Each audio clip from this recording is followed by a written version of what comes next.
Hello नमस्कार सुस्वागतम सत श्री अकाल आदाब and welcome to my video. जैसा स्टार्ट में तो आपने देख ही लिया कि अगर आपका प्लान बन रहा है या फिर फ्यूचर में आप सोचोगे थाईलैंड जाने का तो ये वीडियो आपके लिए है, क्योंकि इस वीडियो के अंदर वो सारी इंफॉर्मेशन हम लोग कवर करेंगे जो एज एन इंडियन अगर आप पहली बार जा रहे हो या फिर दूसरी तीसरी कितनी भी बार जा रहे हो तो ये आपको इन्फॉर्मेशन बहुत ज्यादा हेल्पफुल रहने वाली है। रिसेंटली अगस्त में मैं मेरी वाइफ के साथ थाईलैंड घूमने गया था और थाईलैंड जाना हमारे लिए फर्स्ट टाइम था। तो एज एन इंडियन वो कौन सी चीजें हैं जैसे कि वीजा ऑन अराइवल रहा, immigration, SIM card, forex card, वहां पे अपना डेली एक्सपेंस कितना हो सकता है या फिर हिडन चार्जेस क्या कुछ हो सकते हैं, वो कौन से इसेंशियल्स है जो हमें इंडिया से ही प्रिपेयर करके निकलना चाहिए। तो ये सब बातें हमने जाने से पहले भी बहुत सारा रिसर्च किया था, अलग अलग वीडियोस देखे थे, तो ये सब इस वीडियो में हम लोग कवर करेंगे। तो फ्रेंड्स ये वीडियो बनाते टाइम पे ये सब इन्फॉर्मेशन को एक साथ आपके सामने रखते टाइम पे मैं सोच रहा था कि इसको और अच्छे तरीके से कैसे प्रेजेंट कर सकते हैं। तो मैंने सोचा कि हम में से हर किसी के सारे बड़े बड़े travel plans basically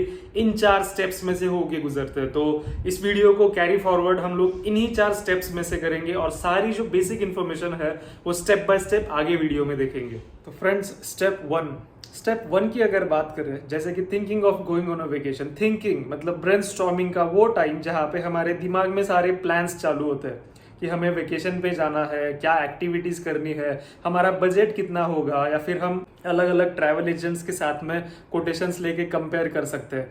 I assume कि ये सब थिंकिंग आपने कर ली है और आपका थाईलैंड जाने का प्लान ऑलरेडी बन चुका है, डेट्स आपके फाइनल हो गए हैं या फिर क्या कुछ एक्टिविटीज आपको थाईलैंड में करनी है, ये सब आपने प्लान आउट कर लिया। तो अभी चलेंगे स्टेप 2 की तरफ जो कि हमारे लिए इंपॉर्टेंट रहेगा। स्टेप 2 गाइड, स्टेप 2 मतलब यहाँ आते आते आपका थाईलैंड का प्लान भी बन चुका है और आपके डेट्स भी फाइनल हो चुके हैं। तो सबसे इंपॉर्टेंट पॉइंट आपके लिए ये रहेगा कि आप एक चेकलिस्ट बना लीजिए। इधर आप फोन में कर सकते हो या फिर एक पेज पे भी कर सकते हो। चेकलिस्ट 2 टाइप का हो सकता है आपके लिए कि पहला आपको कौन से डेट को क्या कुछ एक्टिविटीज करनी है, कहाँ कहाँ पे आपको विजिट करना है, ये एक चेकलिस्ट। और दूसरा इंपॉर्टेंट कि आपको क्या कुछ बातें आपके साथ कैरी करनी है, जैसे कपड़े क्या लेने हैं, एसेसरीज क्या कुछ लेनी है, फिर मेडिसिन रहे या फिर कुछ अलग बातें जो आपको कैरी करनी है यहाँ पे, वो आप एक सबसे इंपॉर्टेंट चेकलिस्ट में मेंटेन करिए। Point number 2, passport. आपको थाईलैंड में वीजा ऑन अराइवल तो मिल जाएगा, बट वीजा के लिए हमें सबसे इंपॉर्टेंट पॉइंट कंसीडर करना है कि आपके पासपोर्ट की वैलिडिटी मिनिमम 6 मंथ्स होनी चाहिए from date of your travel. और सेकेंड पासपोर्ट का पॉइंट यह है कि आपके पासपोर्ट में 2 से 3 पेजेस आपको ब्लैंक चाहिए।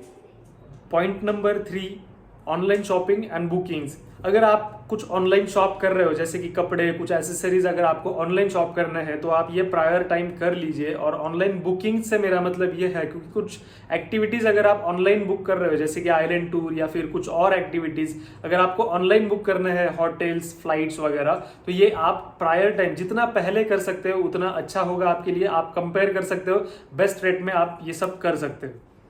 हमारा अगला पॉइंट है फॉरेक्स कार्ड। अगर आपके पास फॉरेक्स कार्ड है तो उसका एक्टिवेशन एक बार चेक कर लीजिए, आईडी, क्रेडेंशियल्स, पासवर्ड्स वगैरह ये सब बातें एक बार चेक कर लीजिए और आप जब भी चाहो आपके फॉरेक्स कार्ड के अंदर अमाउंट लोड कर सकते हो। अगर आपके पास फॉरेक्स कार्ड नहीं है तो आप गूगल पे कंपेयर कर सकते हो कि कौन से अलग अलग फैसिलिटीज या फिर एंटिटीज है जो फॉरेक्स कार्ड प्रोवाइड करती है। आप चेक कर सकते हो bookmyforex.com पे या फिर थॉमस कुक पे या फिर जिसी भी एग्जिस्टिंग बैंक के आप कस्टमर हो उनके साथ भी आप ये फैसिलिटी चेक कर सकते हो। मेरे पास भी फॉरेक्स कार्ड नहीं था और मेरे पास HDFC का अकाउंट है तो मैंने HDFC का ही फॉरेक्स कार्ड लिया था। अभी उसको मैंने कैसे अप्लाई किया, उसको कैसे एक्टिवेट किया, उसको कैसे लोड किया, ये सब मैं इस वीडियो में नहीं डिटेल में जाऊंगा क्योंकि वीडियो बहुत लेंदी हो जाएगा। इसका एक अलग से मैं शॉर्ट वीडियो डाल दूंगा। हमारा नेक्स्ट पॉइंट है बजट। बजट की बात अगर करें तो बजट हर किसी पे डिपेंड करेगा कि हम कितने दिन जा रहे हैं, क्या कुछ एक्टिविटीज हम लोग कर रहे हैं या फिर हम शॉपिंग वहां पे थाईलैंड में करेंगे तो बजट हमारा वैरी हो सकता है। बट बेसिकली जैसे हमने पहले ही चेकलिस्ट बना लिया है कि हमें क्या कुछ प्लेसेस को विजिट करना है, क्या कुछ एक्टिविटीज हमें करनी है। जैसे अगर मैं स्कूबा करना चाह रहा हूँ तो 1600 थाई बात मेरा स्नॉर्कलिंग का आएगा, स्कूबा का मेरा 3500 थाई बात मेरा चार्ज पड़ेगा।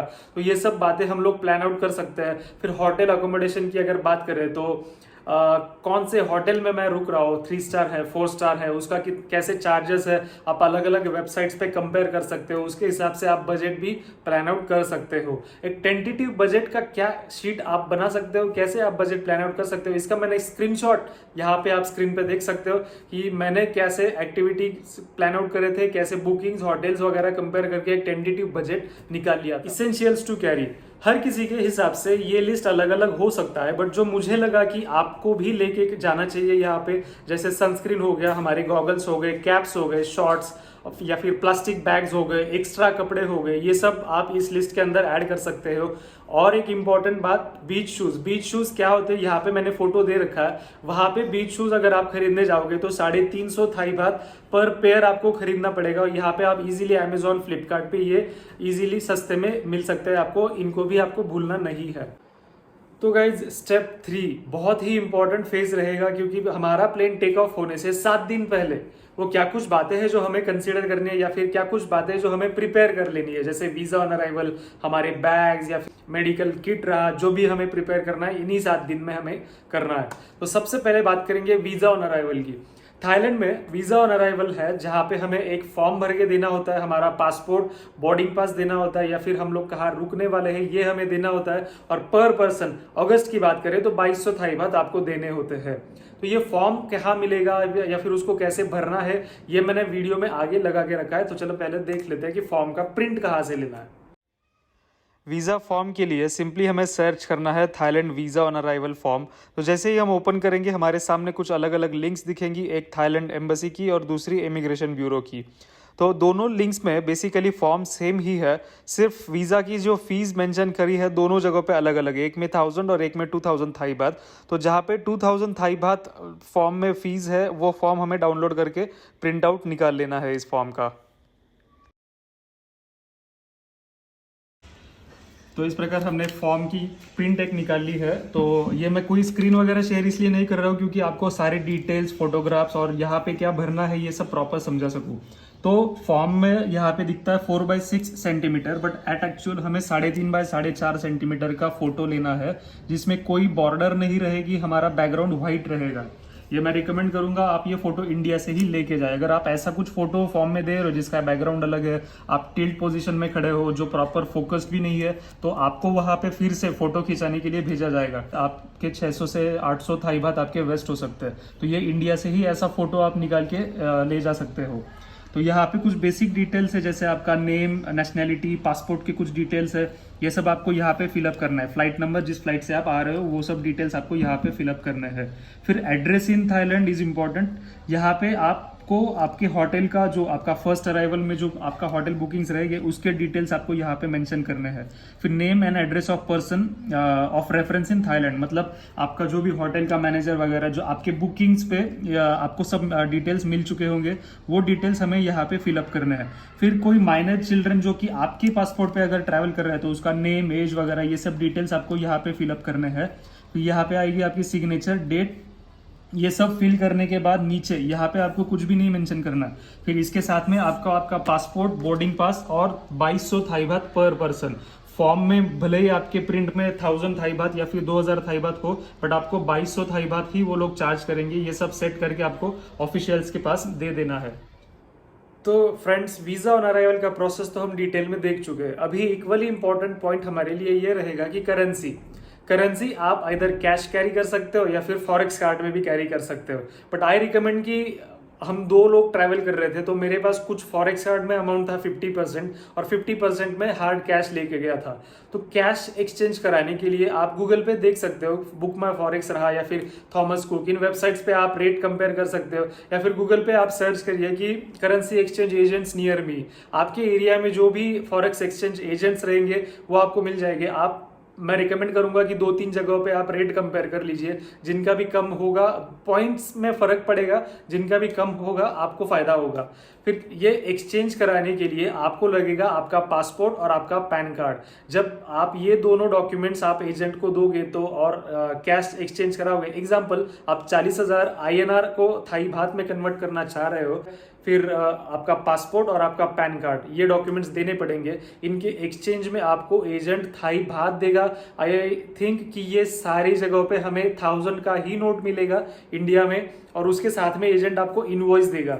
ये जो इनवॉइस आपको मिलेगा ये आप आपके साथ में कैरी करिए, जस्ट इन केस अगर आपको कोई पूछे कि ये कैश आपके पास कहाँ से आया, इतना एक्सचेंज आपने कहाँ से कराया, तो आप दिखा सकते हो कि एक रजिस्टर्ड एजेंट के साथ हमने करेंसी एक्सचेंज कराई है।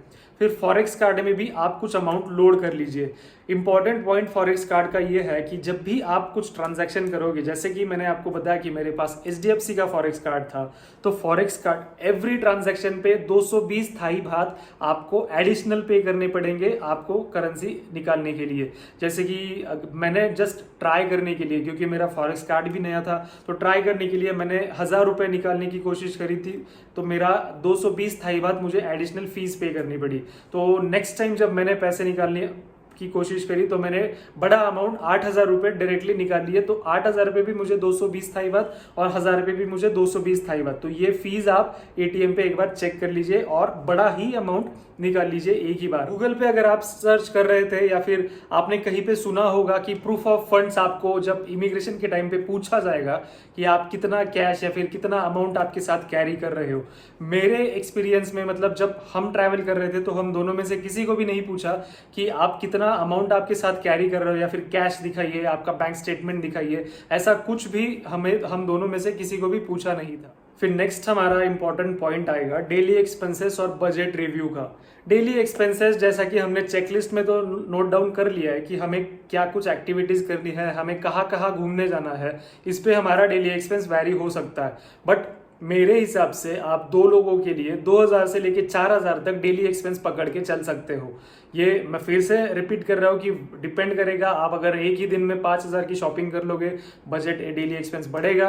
तो ये एक बार आप आपके चेकलिस्ट के साथ कंपेयर कर लीजिए। और बजट का पॉइंट इसीलिए मैं यहाँ पे नोट डाउन कर रहा हूँ कि निकलने से 3 या 4 दिन पहले आप अगर ट्रैवल एजेंट है या फिर आपके बुकिंग्स है तो उनके साथ एक बार फिर से कोऑर्डिनेट करके रिव्यू कर लीजिए कि मेरा ये बुकिंग हो चुका है, कंफर्म है या फिर कंफर्म नहीं है, फिर मैंने ये बजट प्लान आउट कर लिया है, ये एक्टिविटी मैंने बुक करके रखी है, तो उसके हिसाब से आप ये रिव्यू कर सकते हो 2 से 3 दिन पहले। फिर नेक्स्ट इंपॉर्टेंट पॉइंट है हमारे लिए डॉक्यूमेंटेशन। डॉक्यूमेंट्स में सबसे पहले और सबसे इंपॉर्टेंट आप आपका पासपोर्ट चेक कर लीजिए। फिर उसके बाद में वीजा ऑन अराइवल का जो फॉर्म हमने भर के लिया है, जिसपे फोटो पेस्ट कर लिया है, ये फॉर्म आपने प्रिपेयर कर लिया कि नहीं, ये एक बार आप कंफर्म कर लीजिए। फिर आपके पासपोर्ट के जेरोक्स कॉपीज निकाल के, आई विल रिकमेंड कि जो भी आपके बैग्स है, सैक रहा या फिर चेक इन बैग्स वगैरह, उनके अंदर आप एक पासपोर्ट कॉपी डाल के रख सकते हो। या फिर आधार कार्ड तो वैसे कोई पूछेगा नहीं, बट फिर भी आप एक जेरोक्स कॉपीज आपके साथ रख सकते हो। या नेक्स्ट पॉइंट आएगा, अगर आपका आइटनरी कुछ ट्रैवल एजेंट ने आपको दे के रखा है या फिर आपने कुछ बुकिंग कंफर्मेशन करके रखी है तो उनका भी प्रिंट आउट आप हैंडी रखिए, या फिर PDF वगैरह रहेगा तो आपके फोन में उसका कॉपी सेव करके रखिए। तो फ्रेंड्स, फाइनली हम लोग थाईलैंड पहुंच गए। तो अभी स्टेप बाय स्टेप क्या कुछ प्रोसेस करना पड़ेगा, जैसे कि वीजा ऑन अराइवल, फिर इमिग्रेशन, फिर सिम कार्ड एक लेना पड़ेगा, इसको हम लोग अभी वीडियो में आगे देखते हैं स्टेप बाय स्टेप। सबसे पहले एक पॉइंट यहाँ पे कंसीडर करना है आपको कि अगर आप कनेक्टिंग फ्लाइट से आपके डेस्टिनेशन पे पहुंच रहे हो, जैसे कि मुंबई से लेके आप बैंकॉक जाओगे, फिर बैंकॉक से कनेक्टिंग फ्लाइट लेके अगर आपको फुकेत, क्रबी, पटाया जाना है, तो ये एक पॉइंट आपको कंसीडर करना है कि जब थाईलैंड में आप पहुंच जाओगे, your first point of entry आपको वहीं पे वीजा कराना पड़ेगा। ये नहीं कि आप फुकेत पहुंचने के बाद आप वीजा करा सकते हो, नहीं। तो कनेक्टिंग फ्लाइट में जो भी आपका गैप रहेगा वो कम से कम 2-2.5 घंटे रखना है, क्योंकि आप वीजा का प्रोसेस करके आपके नेक्स्ट फ्लाइट के लिए आप जा सकते हो। तो इस पॉइंट का जरूर ध्यान रखना है। तो वीजा के लिए जैसे ही हमारा प्लेन लैंड हो जाएगा, हमें वीजा के काउंटर्स पे डायरेक्ट किया जाएगा। वीजा का प्रोसेस बहुत ही सिंपल है। जो प्रिपरेशन हमने ऑलरेडी करके रखा है कि फॉर्म हमारे पास रेडी है, उस पर फोटो जैसा चाहिए वैसा फोटो हमने लगा के रखा है, फिर पासपोर्ट, बोर्डिंग पास, ये सब डॉक्यूमेंट्स हमारे पास है। वहां पे अगर आप देखोगे कि लोग फॉर्म लेने के लिए भी लाइन रहेगी, फोटो खिंचाने के लिए भी लाइन रहेगी, बट ये सब हम लोग इंडिया से ही प्रिपेयर करके जा रहे हैं। तो हम लोग डायरेक्टली काउंटर्स पे जाएंगे, तो हम लोग जितने भी लोग हैं उन सभी का ये पासपोर्ट, बोर्डिंग पास, फिर कैश और फॉर्म, इन सब का एक बंच करके आपको उनके पास दे देना है। और वो लोग इस एक्सचेंज में आपको एक टोकन देंगे जिसपे कुछ नंबर लिखा होगा, और 5 से 10 मिनट के अंदर आपके पासपोर्ट पे ये सब वेरिफिकेशन करने के बाद आपको आपके पासपोर्ट पे वीजा मिल जाएगा। वो लोग अनाउंस करेंगे आपका टोकन नंबर, फिर सारे आपके पासपोर्ट्स वगैरह आपको दे देंगे। फिर आपको बढ़ना है इमिग्रेशन के। जैसे ही आपको आपका वीजा मिल जाएगा तो आप इमिग्रेशन के लिए आगे जाओगे। इमिग्रेशन में थाईलैंड में ज्यादा कुछ है नहीं, सिर्फ आपको आपके फिंगरप्रिंट्स देने हैं, आपका एक फोटो आएगा और आपके वीजा पे या फिर वीजा के बैक साइड के पेज पे आपको थाईलैंड में एंट्री डेट आपको स्टैम्प होके मिलेगा, और दैट्स इट। आप आपका लगेज कलेक्ट करने के लिए आगे जा सकते हो। तो जैसे ही वीजा का प्रोसेस हो गया, इमिग्रेशन हो गया, आपको आपका लगेज भी मिल गया, तो सबसे इंपॉर्टेंट पॉइंट हमारे लिए ये रहेगा कि आप एक सिम कार्ड खरीद लीजिए। सिम कार्ड्स भी थाईलैंड में बहुत सारे ऑपरेट करते हैं, बट मेरे हिसाब से मैंने जो सिम कार्ड लिया था AIS का लिया था, उस पे बहुत सारे अच्छे रिव्यूज भी गूगल पे मैंने देख रखे थे। तो ऑल ओवर थाईलैंड उसका नेटवर्क अच्छा था, बट जहां जहां पे जिन 2 डेस्टिनेशंस पे मैं गया था उसका नेटवर्क बहुत अच्छा था, कोई दिक्कत आई नहीं वैसे, और प्लान भी बहुत अच्छे थे। 360 थाई बात में मैंने वो सिम कार्ड एयरपोर्ट पे खरीदा था। और सिम कार्ड के 2 पॉइंट मैं कहना चाहूंगा यहाँ पे कि जैसे ही आप सिम कार्ड लोगे इमीडिएटली वो एक्टिवेट हो जाएगा। ऐसा ना करे कि सिम कार्ड लिया फिर आप कार में बैठ जाओगे, फिर सिम कार्ड आपके फोन में डाल के उसको एक्टिवेट कराओगे।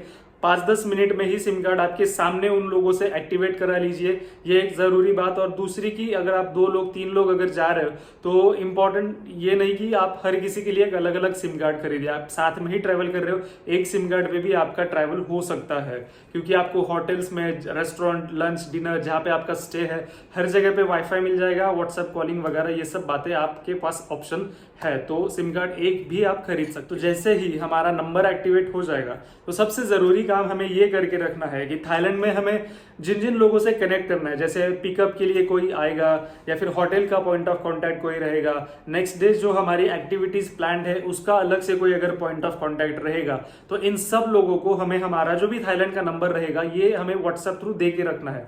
ये इसीलिए जरूरी है क्योंकि आपके जो भी पिकअप्स रहेंगे या फिर जो भी एक्टिविटीज रहेंगे उस टाइम पे ये सब थाईलैंड में जो भी हमारे पॉइंट ऑफ कांटेक्ट है ये हमसे एकदम सीमलेसली कनेक्ट कर सके। तो अभी अगर बात करें फूड और ड्रिंक्स की, तो जैसे हम लोग थाईलैंड जा रहे हैं तो थाई फूड तो ट्राई जरूर करना चाहिए। वहां पे वेज में भी बहुत सारे ऑप्शंस आपको मिल जाएंगे और नॉन वेज में भी आपको बहुत सारे ऑप्शंस मिल जाएंगे। अगर आपको थाई फूड अच्छा नहीं लगता और आपको इंडियन फूड वहां पे खाना है तो इंडियन रेस्टोरेंट्स बहुत वहां पे अवेलेबल है। आप इन रेस्टोरेंट्स में जाके अपना इंडियन खाना खा सकते हो। नॉनवेज में एक रिकमेंडेशन मैं यहाँ पे देना चाहूंगा कि अगर that depends person to person, अगर आप पोर्क और बीफ नहीं प्रेफर करते तो इंश्योर करिए आप जो भी डिश ऑर्डर करोगे उसके अंदर ये कंटेंट नहीं रहेगा, क्योंकि फ्रिक्वेंटली वहाँ पे ये डिशेस में यूज होता है। तो आपको ये भी इंश्योर करना है कि आपके डिश में नॉनवेज जो भी आप ऑर्डर करोगे उसके अंदर ये कंटेंट नहीं होगा। ड्रिंक्स की अगर बात करें तो ऑलमोस्ट हर रेस्टोरेंट में, इंडियन रेस्टोरेंट हो या फिर थाई रेस्टोरेंट हो, आपको बियर हो, हार्ड ड्रिंक्स हो या फिर इंडियन रेस्टोरेंट्स में चाय कॉफी, ये ऑप्शंस आपको इजीली मिल जाएंगे। बियर थाईलैंड में बात करें तो 3 बियर फेमस है जिनके नाम मैंने यहाँ पे दे रखे हैं। तो आपको ये मतलब 60, 70, 80 थाई बात के रेंज में आपको बियर इजीली मिल सकता है। 7-Eleven में भी आपको अगर अल्कोहलिक ड्रिंक्स आपको चाहिए तो वो इजीली आपको अवेलेबल हो सकते हैं। थाईलैंड में स्ट्रीट फूड भी बहुत फेमस है और स्ट्रीट फूड वेंडर्स भी आपको फ्रीक्वेंटली देखने को मिल सकते हैं। जैसे वहां पे पैनकेक्स रहे, फ्रूट सैलेड रहे, ये सब बातें आपको भी एक बार ट्राई जरूर करनी चाहिए। और इम्पोर्टेंट अगर बात करें तो एक मील का 2 लोगों के लिए 800 से लेके 1500 थाई बात तक आपका एक्सपेंस हो सकता है। मेरे 9 डेज ट्रैवल प्लान में मुझे एक भी लंच या फिर एक भी डिनर मेरा 1500 थाई बात के ऊपर गया नहीं। हालांकि हम लोग 2 मेन कोर्स या फिर एक स्टार्टर अगर ऐसे अलग अलग कोर्सेज भी ट्राई कर रहे थे, बट फिर भी 1500 के ऊपर मेरा एक भी डिनर का या फिर लंच का बिल नहीं गया। हिडन कॉस्ट की अगर बात करें तो बहुत सारी जगहों पे या फिर बहुत सारे टाइम हमारे एक्सपेक्टेशन के आगे चल के हमें कुछ फीस या फिर कुछ चार्जेस पे करने पड़ सकते हैं। एग्जाम्पल के तौर पे जैसे ही हम लोग फिफी आइलैंड जा रहे थे तो वहां पहुंचने के बाद हमें पता चलता है कि 400 थाई बात पर पर्सन हमें नेशनल पार्क एंट्री फी के तौर पे पे करना पड़ेगा। तो ये हमारे पैकेज में इंक्लूड नहीं था। बहुत सारे अलग लोगों के पैकेज में ऑलरेडी ये चार्जेस इंक्लूड थे। और एक एग्जांपल इसका मैं देना चाहूंगा कि अगर आप बुद्धा स्टैचू या फिर बुद्धा टेम्पल अगर आप विजिट कर रहे हो, कोई भी टेम्पल आप जा रहे हो तो शॉर्ट्स पे जाना वहां पे अलाउड नहीं है। तो आपको रेंट पे कुछ सैलून वगैरह लेना पड़ेगा, तो उसका अलग से चार्ज आपको पे करना पड़ सकता है। या फिर एक और हिडन चार्ज मैं यहाँ पे स्पेसिफिकली मेंशन करूंगा कि लंच या फिर डिनर में अगर आप कार्ड स्वाइप करते हो तो 3% सरचार्ज आपको पे करना पड़ सकता है। थाईलैंड में घूमने के लिए हमें एक इजी ऑप्शन मिल जाता है बाइक्स का। बाइक्स आप इजीली रेंट कर सकते हो। स्ट्रीट्स पे बहुत सारे वेंडर्स आपको मिल जाएंगे जहां से आप बाइक रेंट पे ले सकते हो। यहाँ पे मैंने एक फोटो लगा के रखा है, जो बाइक मैंने रेंट पे ली थी सिर्फ 200 थाई बात में। इससे बड़ी बाइक भी आप ले सकते हो 150 सीसी या फिर 200 सीसी की, डिपेंड्स आपकी रिक्वायरमेंट हो तो, जो कि आपको सिर्फ 300 थाई बात में मिल जाएगी। तो गाइज आई होप आपको ये वीडियो अच्छा लगा होगा। मैंने कोशिश पूरी की कि वो सारी बेसिक इन्फॉर्मेशन मैं आपको दे सकूं, जिसके बेसिस पे आप आपका थाईलैंड का ट्रिप सक्सेसफुली प्लान कर सकते हो।